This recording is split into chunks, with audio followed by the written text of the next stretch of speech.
Salut à tous, on est parti pour une nouvelle vidéo d'analyse technique sur le marché des crypto-monnaies. Je vais vous parler beaucoup du Bitcoin et de l'Ethereum et qu'on est en train de casser des zones assez intéressantes, donc on risque d'aller plus bas.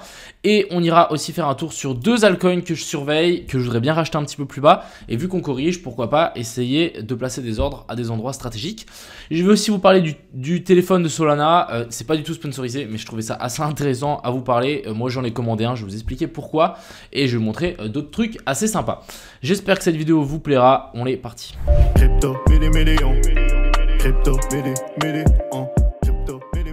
Alors on va direct commencer par le téléphone de Solana. Donc en fait quand vous achetez ce fameux téléphone du Solana qui coûte environ 700 € ou 700 $, je ne sais pas exactement le prix, mais voilà, il coûte environ 700 $. En fait quand vous allez le télécharger, vous allez avoir un wallet dessus dans lequel vous allez pouvoir claim des tokens. Et dans les tokens qu'on peut claim, on peut claim le bonk. Je pense que vous avez tous vu, mais le bonk a explosé. Et du coup, en fait, l'argent qui a été mis dans ces wallets sur le téléphone de Solana, maintenant, les bonks valent plus cher que le téléphone. Donc en gros, moi j'en ai commandé un, environ, je crois, voilà, 700 $. Et il y a environ 900 $ de bonk directement dans le wallet quand on va recevoir le téléphone. Donc, on a un téléphone gratuit, plus on gagne de l'argent. C'est pour ça que je l'ai commandé. Encore une fois, allez checker par vous-même si c'est encore d'actualité, etc. Vous mettez juste du coup Solana mobile. Mais voilà, vous aurez toutes les informations même sur Twitter. Je trouve ça assez fou. Ça arrive que en crypto qu'on peut avoir un téléphone gratuit plus de l'argent en plus. Donc vraiment, c'est fou. Donc j'en ai commandé un, on verra bien. Si c'est cool et tout, peut-être je vous ferai une vidéo, je sais pas, on verra. Mais j'ai envie d'essayer. Et surtout, c'est pas Apple. Donc bref, je suis réticent. Mais de toute façon, il me fallait un téléphone pour stocker des trucs, donc tant mieux. Ensuite, j'ai trouvé ce petit site internet. N'hésitez pas, je vous le mets en description, pour aller checker vos wallets Solana pour voir si vous êtes éligible à différents airdrops. Moi, dites-vous que j'avais un wallet Solana qui dormait. J'avais jamais rien fait à part acheter des NFT et puis acheter du Solana dessus. Bah en fait, j'ai du coup le airdrop de Jupiter et j'ai le airdrop de Bonkmass. Donc franchement, c'est sympa. Je pensais même pas que j'allais avoir ces airdrops. Donc n'hésitez pas à aller checker par vous-même. Alors ensuite, qu'est-ce que j'ai partagé hier sur mon Twitter? J'ai partagé ceci. Je vous avais dit qu'on avait une seule zone à tenir. C'est ici, c'était la zone des 42 400, et tant qu'on tenait cette zone là, on pouvait sans doute venir chercher plus haut. Actuellement, voilà, on est en train de casser cette fameuse zone là, donc on a vraiment une zone de pivot.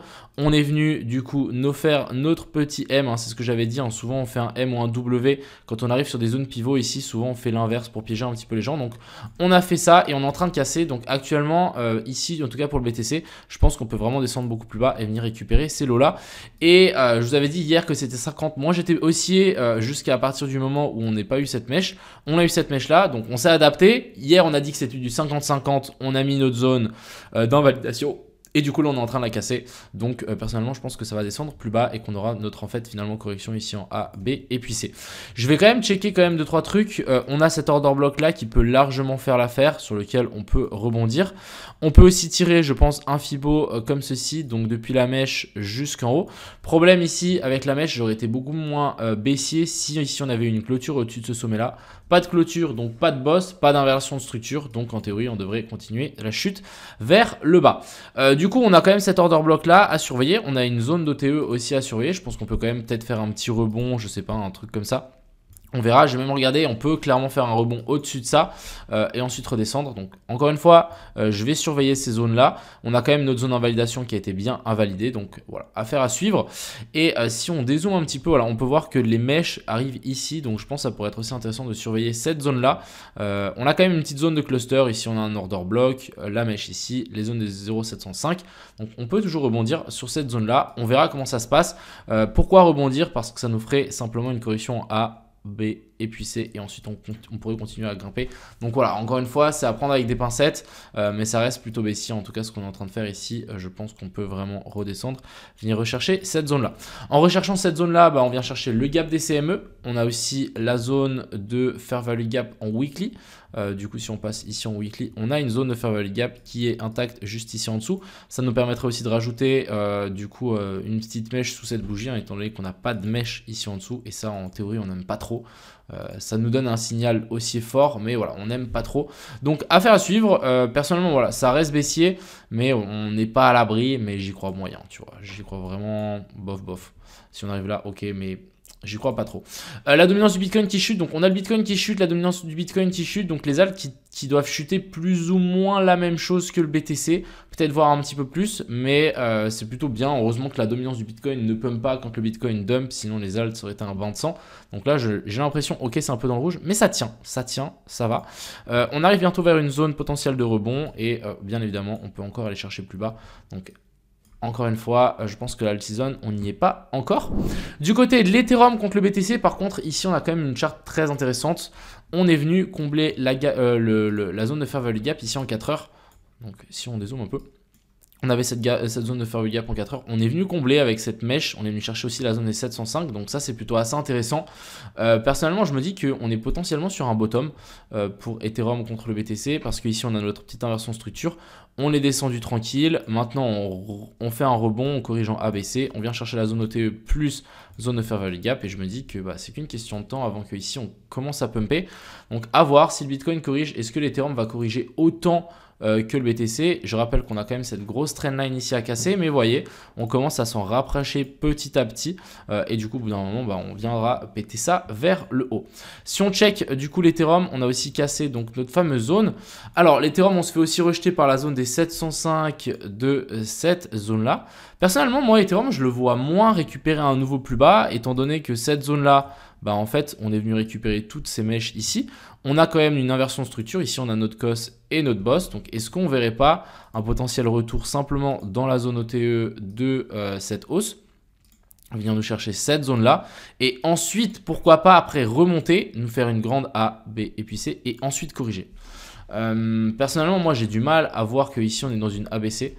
Donc, j'ai un peu de mal à me dire qu'en fait, on descend directement comme ça. Ça veut dire qu'on aura raté une vague.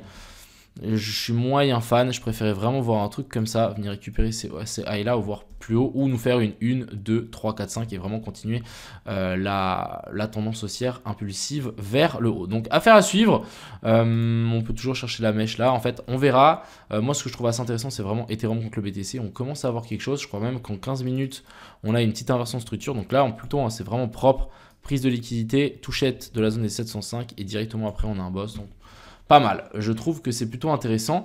On va checker quand même ici l'indice du dollar. Donc je tenais quand même à vous le signaler que ici sur cet indice du dollar, moi j'avais prédit qu'on pouvait redescendre jusque ici dans cette zone de fair value gap en weekly. On est quand même venu faire ici un boss, donc je me dis ok, sans doute correction en A, B et puis C. On vient de chercher les zones OTE et ensuite on dump et là on partira vraiment dans le bull run des cryptos. C'est une théorie, donc on verra comment ça va se goupiller cette histoire, mais j'aurais du mal à croire qu'on descende directement ici vers le bas. Du côté du SP500, ça fait longtemps qu'on l'a pas check. On est presque en train de faire un nouveau all-time high, donc un nouvel ATH qu'on n'a jamais venu chercher autant haut. Donc je trouve ça assez fou, alors qu'on a quand même pas mal de conflits sur cette planète et on a l'économie qui s'en bat les couilles. Donc à voir, soit on se fait rejeter ici, pour moi on est un peu dans une zone de no man's land, soit on réintègre.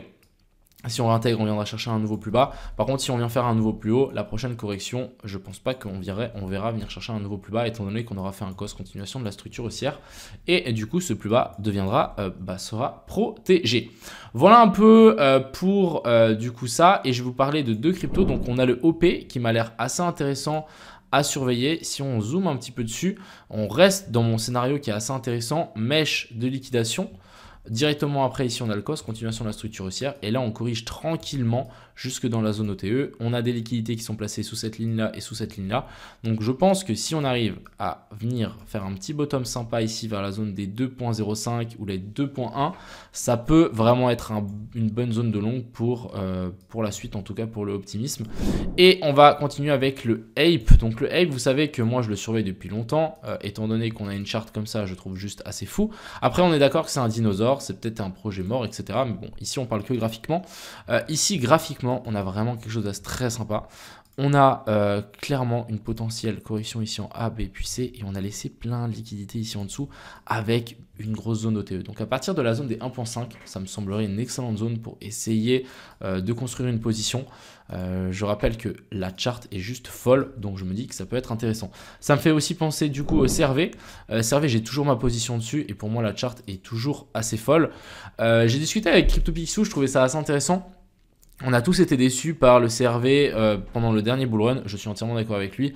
On avait eu quelque chose d'un peu bizarre ici, on n'avait pas eu un vrai bull run, une vraie hausse. Donc est-ce que cette année, ça ne sera pas l'année du CRV? J'en sais rien, mais on peut peut-être faire des petites théories dessus. Donc affaire à suivre. Je trouve quand même encore une fois assez intéressant le coin. On est en train de monter tranquillement mais sûrement, on n'est pas du tout dans cette phase d'extension comme on peut le voir sur certains autres coins. Donc affaire à suivre. Et on va finir ici avec le Litecoin. Donc le Litecoin, un petit peu la même chose que les autres coins. On est en train de faire un nouveau plus haut, très bien. Et simplement, on corrige droit derrière. Donc là, simplement, il faut tirer notre Fibo par rapport au point haut et au point bas. On cherche la zone OTE. Donc je pense qu'on peut de nouveau s'écraser un petit peu dedans, venir chercher les mèches qu'on a laissées ici, donc les stop loss, faire un petit bottom des familles. Et je pense que ça pourrait être une excellente zone de rechargement et d'achat pour ici le LTC. Donc affaire à suivre, je trouve qu'il y a pas mal d'altes qui sont assez intéressantes. On a le Bitcoin qui chute, mais on a aussi la dominance du Bitcoin qui chute. On a Ethereum contre BTC qui sont potentiellement aussi en train de faire un bottom.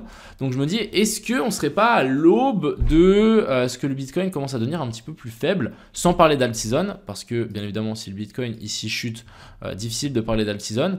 Donc la zone là, encore une fois, ça va être assez intéressant à surveiller. Personnellement, moi je reste mitigé, même si notre zone d'invalidation a vraiment été cassée, tant qu'on n'a pas une vraie clôture ici en dessous.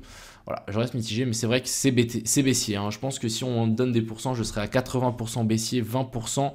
Une lueur d'espoir de moi. Donc, bref, on va pas se faire avoir par une lueur d'espoir. Mais voilà, on peut descendre clairement plus bas. Pour moi, je reste dans une zone assez d'invalidation, assez difficile à trader. Donc, affaire à suivre. Hein. Si on a des setups, si l'on a une petite inversion structure, pourquoi pas tenter un long. Bref, on verra. Mais sur ce, je vous souhaite à tous déjà un excellent week-end. Profitez bien, les amis. Je pense que la semaine prochaine, à partir de la semaine prochaine, il y aura beaucoup moins de live, étant donné que je déménage. Donc, ça risque d'être un peu plus compliqué. Et puis, voilà. Sur ce, je vous souhaite à tous un bon week-end. Profitez bien. C'était Crypto Mignon. Ciao.